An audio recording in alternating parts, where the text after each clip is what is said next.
우리에게 주신 하나님 말씀 신약 성경 마태복음 18장입니다. 오늘 하루도 하나님의 은혜가 가득하시기를 간절히 축복합니다. 세상 사람들의 관심은 늘 높아지고 많아지는 거죠. 많은 부를 노리고 성공하는 겁니다. 그러다 보니 그 방법이 잘못되어서 종종 뉴스에 기사거리가 되고 여태까지 쌓았던 명예를 다 잃어버리기도 합니다. 예수님 시대에도 그랬어요. 높은 자리에 가고 많은 것을 가지고, 그리고 그러한 사람이 하나님의 복을 받았다라고 생각을 했습니다. 그래서 제자들이 물어요. 1절입니다. 그때 제자들이 예수께 나와 이르되 천국에서는 누가 크니까? 대체 천국에서는 어떤 사람이 큰 사람입니까? 이 땅에서 많은 것을 가지고 또 하나님을 경외하다가 또 천국에서도 그 사람이 많이 누리고 천국에서도 높은 자리에 가는 거 아닙니까? 이런 생각을 가지고 있었던 거죠. 자, 이에 대해서요, 예수님께서 아이 하나를 부릅니다. 2절에서 4절이에요. 예수께서 한 어린아이를 불러 그들 가운데 세우시고 이르시되 진실로 너희에게 이르노니 너희가 돌이켜 어린아이들과 같이 되지 아니하면 결단코 천국에 들어가지 못하리라. 그러므로 누구든지 어린아이와 같이 자기를 낮추는 사람이 천국에서 큰 자니라. 전혀 상상도 하지 못한 말씀을 하시는 거예요. 제자들은 지금까지 권력에 있는 사람, 또 많은 것을 가진 사람, 그 사람이 하나님의 복을 받은 사람이고 그 사람이 천국에서도 인정을 받을 것이다 라고 생각을 했는데 예수님께서 전혀 반대의 말씀을 하시는 거죠. 어린아이 하나를 불러놓고 이 어린아이와 같이 아니하면 천국에 들어가지도 못한다. 그리고 이 어린아이와 같이 자기를 낮추는 사람이 천국에서 큰 자다라고 말씀하시는 겁니다. 그 당시에 어린아이는 사람으로 인정도 하지 않았어요. 사람 수를 셀 때 어린아이는 포함하지도 않았습니다. 제자들이 애들 막 앞에서 왔다 갔다 하니까 애들 내쫓았다가 예수님한테 혼나기도 했지요. 이처럼 하나님의 가치와 세상의 가치는 서로 다름을 말씀하고 있습니다.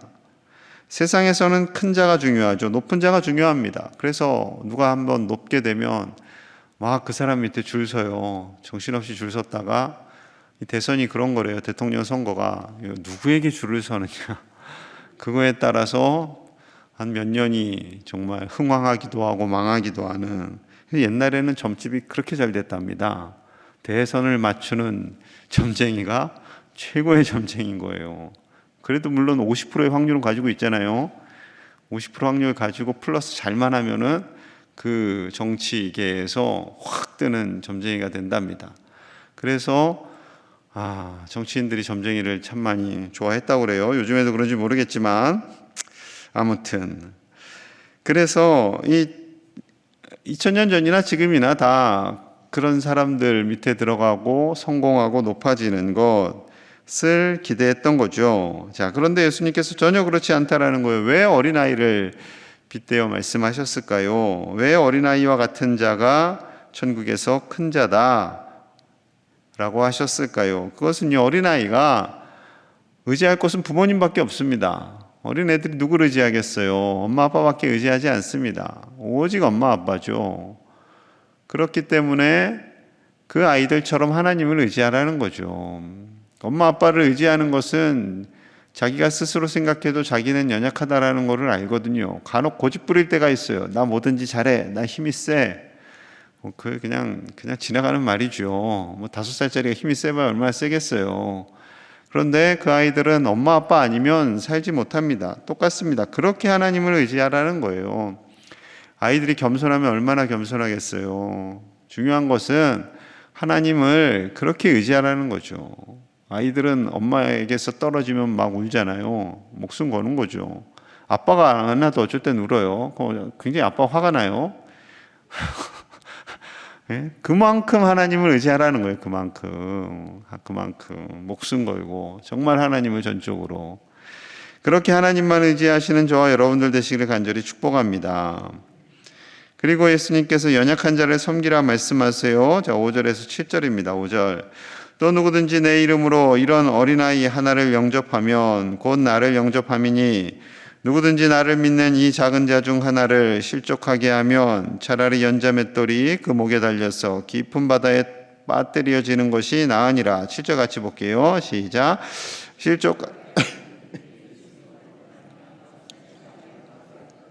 실족하게 하는 일이 없을 수는 없으나 실족하게 하는 그 사람에게는 화가 있도다. 아멘. 예수님께서 어린아이와 자신을 동일시하십니다. 내 이름으로 이런 어린아이 하나를 영접하면 곧 나를 영접하는 것이다. 또한 이런 연약한 자들에게 실족하게 하는 경우에는 좀 말씀을 좀 강하게 하시죠. 맷돌을 목에 달아서 바다에 빠뜨려지는 것이 낫다 정도로 다른 사람을 실족하게 하지 말아라. 실족하게 할 수도 있겠지만 실족하게 하는 그 사람에게는 화가 있다라는 무서운 말씀을 하고 있습니다. 왜 이런 말씀하실까요? 작은 자들, 연약한 자들, 이 어린아이를 할지라도 긍휼의 마음을 가지라는 거죠. 함부로 대하지 말라는 겁니다. 연약한 사람들, 아파하는 사람들, 소외된 사람들, 그들에게 긍휼과 사랑으로 나아가는 것이 하나님의 백성들의 모습이다라는 거죠. 신명기 14장 29절에서 이렇게 말씀하세요. 너희 중에 분깃이나 기업이 없는 레위인과 내 성중에 거류하는 객과 및 고아와 과부들이 와서 먹고 배부르게 하라. 그리하면 내 하나님 여호와께서 내 손으로 하는 범사에 내게 복을 주시리라. 분깃이나 기업이 없는 레위인들, 거류하는 객들, 나그네들, 고아들, 홀로 된 여인들, 이 사람들을 먹이고 배부르게 하라. 서로 챙겨주라 라는 거죠. 이거 하나님이 기뻐하시는 일이에요. 이거 잘하면 손으로 수고하는 모든 범사에 복을 주시겠다라고 말씀하십니다. 이 말씀에서 이제 목회자들을 잘 섬기면 복이 있습니다 라는 말씀이 아니죠. 그런 이제 생각들이 일반화된 거죠. 그런데 그 대상이 레위인만 있는 것이 아니에요. 객과 고아와 과부들, 사회적인 약자들, 이 약자들, 연약한 자들, 이 사람들을 돌봐라. 그러면 범사에 복을 주시겠다라고 말씀하시는 거죠. 한편 묵상하면서 그런 생각을 해봤어요. 객과 고아와 과부들, 이거 비슷한 분들이죠. 근데 여기 레위인이 들어가 있어요. 그 레위인도 약자라는 거죠. 그럼 목사님들도 약자예요. 저를 강자로 보지 마세요. 종종 담임 목사님은 강자야. 그러니까 우리가 늘 견제해야 해.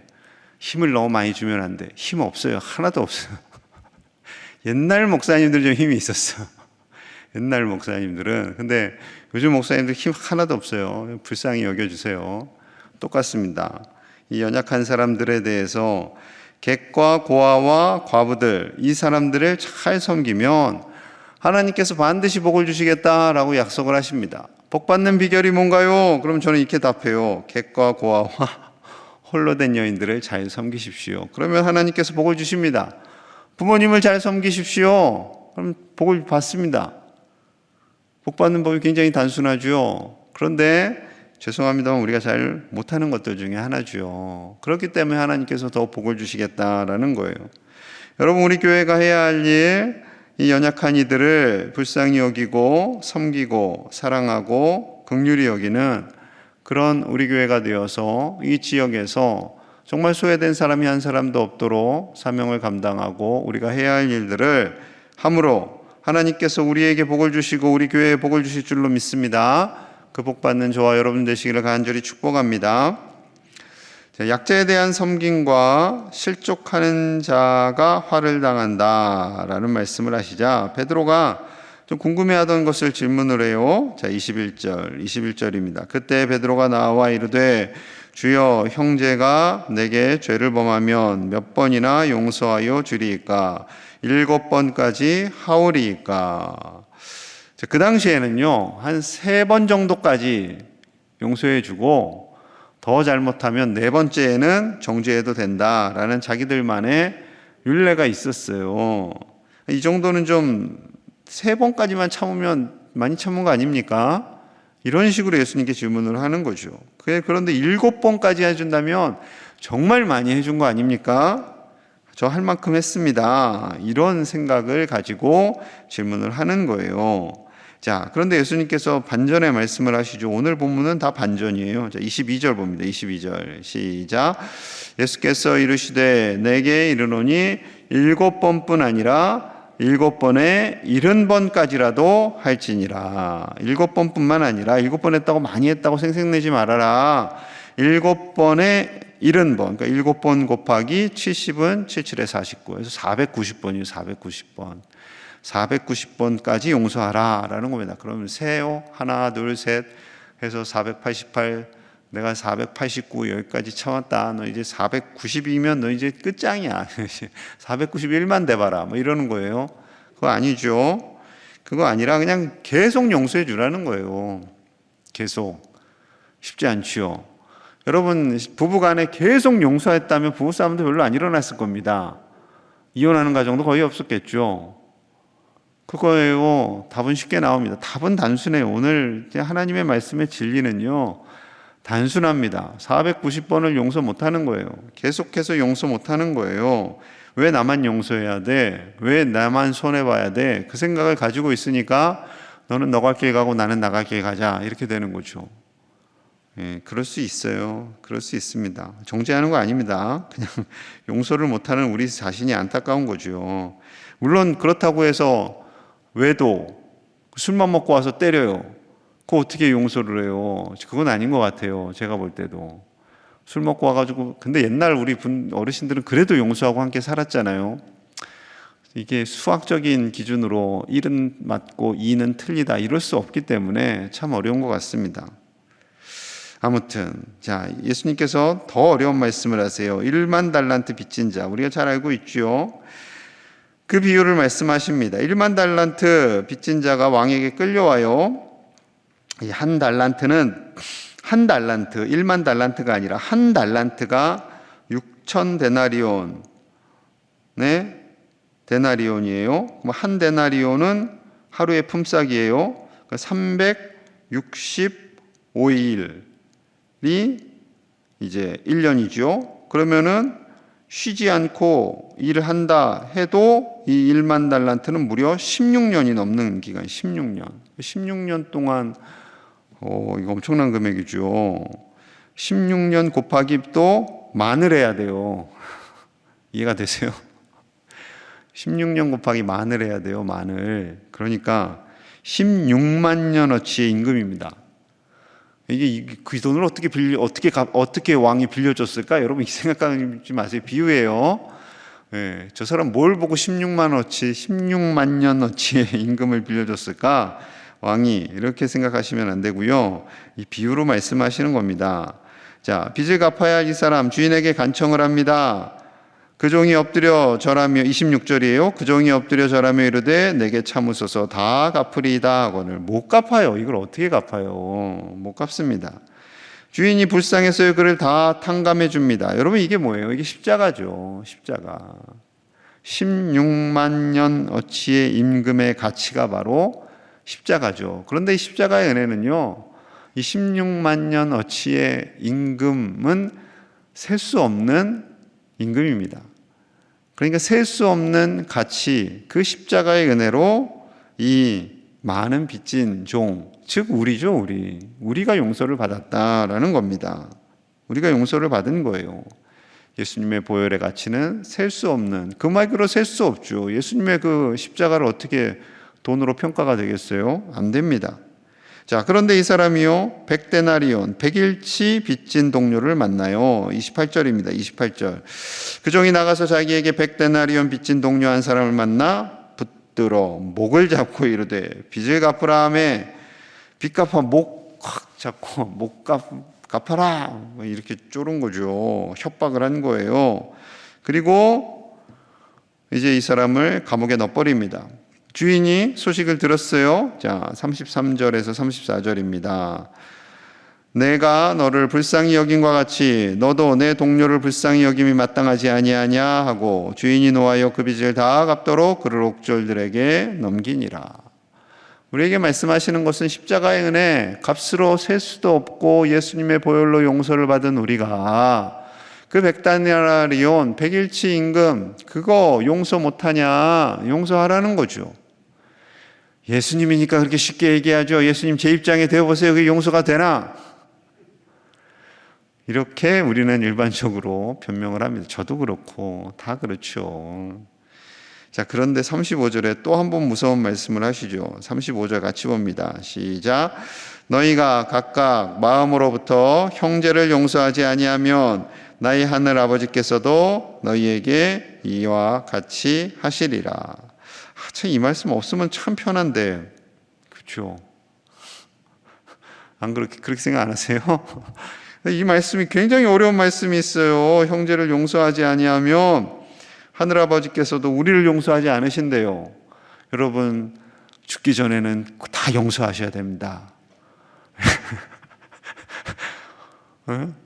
평생 내가 저 원수를 내가 용서를 못해.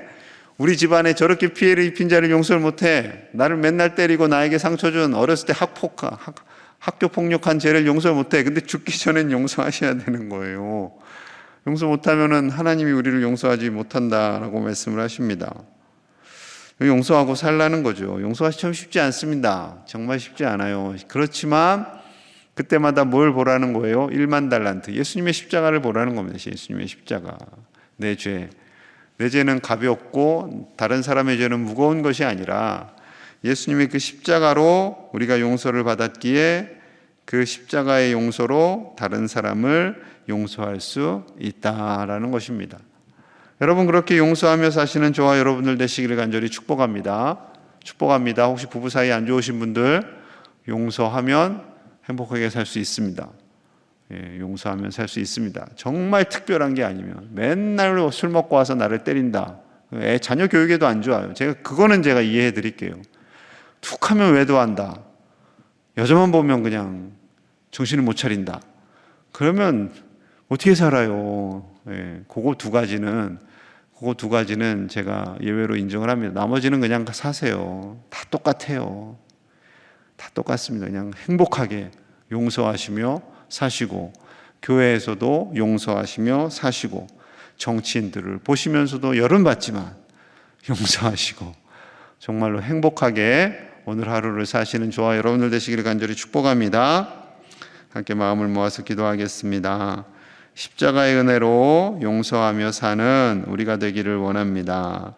또한 연약한 자들을 섬기는 우리 교회가 되기를 원하고 우리가 되기를 원합니다. 순수하고 겸손한 믿음으로 살게 하여 주시옵소서.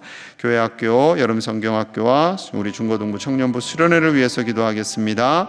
우리 다음 세대 아이들이 믿음을 가지고 이 세상을 이기며 당당하게 살도록 오늘 주신 말씀을 따라서 함께 기도하겠습니다. 하나님 아버지 감사합니다. 우리에게 십자가의 은혜로 용서하여 주시고 우리를 위하여 아낌없이 보혈을 흘려주셨습니다. 그것을 어떻게 값으로 매길 수 있겠습니까? 값으로 매길 수 없는 그 은혜와 사랑을 받았습니다. 아버지여, 우리가 서로 용서하며 살게 하여 주시옵소서. 진정 용서하며 살게 하여 주시옵소서. 하나님의 은혜로 살게 하시고 하나님의 은혜 가운데 늘 주님 바라보며 살도록 우리 사랑하는 부부, 사랑하는 가족, 사랑하는 믿음의 동역자들과 함께 행복한 신앙생활 할 수 있도록 인도하여 주시옵소서. 연약한 자들을 섬기기를 원합니다. 아버지, 연약한 자들 우리 교회 주변에 있다면 저들을 놓치지 않는 우리 교회가 되게 하시고, 아버지의 연약한 자들을 섬김으로 하나님의 복을 받고 사랑받는 우리 교회와 모든 교우들 되도록 축복하여 주시옵소서. 순수하고 겸손한 믿음으로 살기를 원합니다. 아버지, 어린아이와 같이 어린아이가 엄마를 붙잡는 것처럼 우리가 그 믿음으로 살게 하여 주시옵소서. 오직 믿음으로 살게 하여 주시옵소서. 하나님, 우리 교회 학교 모든 아이들 여름성경학교를 합니다. 아버지여, 저들 가운데 임재하시고 하나님 만나고 믿음으로 살도록 여름성경학교와 수련회 위에 성령의 충만을 부어주시옵소서. 이끄시는 교역자들과 선생님들을 주장하여 주시고 헌신하며 나아갈 때 하나님께서 힘을 주시고 아버지여 능력을 주셔서 이 여름 수련회와 성경학교를 통하여 우리 아이들이 변화되고 하나님 만나는 시간이 되게 하여 주시옵소서. 우리 교회가 하나님의 주신 사명 잘 감당하는 교회가 되기를 원합니다. 하나님의 칭찬받는 교회 되기를 원합니다. 아버지여, 용서 못할 자가 한 사람도 없음을 우리 안에 새기게 하여 주시고, 용서하고 품고 사랑하는 하나님의 백성들 다 되도록 축복하여 주시옵소서. 주여 은혜를 주시옵소서. 하나님 감사합니다. 십자가의 은혜로 우리를 용서하신 하나님 감사합니다. 예수 그리스도의 그 보혈, 값으로 측량할 수 없는 그 은혜로 우리가 살았습니다. 그 은혜를 입은 우리가 용서하지 못할 자가 한 사람도 없게 하여 주시옵소서. 행여 우리의 마음속에 미움과 아픔을 준 그 사람, 예수님의 보혈로 용서할 수 있도록 인도하여 주시고, 아버지여, 그로 인해서 지치거나 마음 상하고 힘든 일이 없도록 하나님께서 새 힘을 주시고 하나님의 더 크신 은혜를 날마다 경험하며 살아가는 우리 모든 가족들이 되도록 축복하여 주시옵소서. 연약한 자들을 섬기게 하시고 그로 말미암아 복을 받게 하시고 언제나 하나님의 은혜와 복이 차고 넘치는 우리의 가정, 우리 교회 되도록 축복하여 주시옵소서. 오직 하나님만 전적으로 붙잡는 믿음으로 살아 어떠한 어려운 순간 속에서도 당당하게 이겨나가도록 축복하여 주옵소서. 교회학교 여름성경학교와 중고 청년 여름 수련회가 있습니다. 이를 위해서 수고하는 우리 교역자들과 교사들을 축복하여 주시고, 우리 아이들이, 우리 청년들이 하나님 붙잡고 자신의 삶을 내어드리며 성령 충만함을 받는, 성령 세례받는 복된 시간이 되도록 인도하여 주시옵소서. 오늘 하루도 하나님께서 복과 은혜를 주시는 행복한 날 되기를 간절히 소망하며 예수님 이름 받들어 축복하며 기도하옵나이다. 아멘.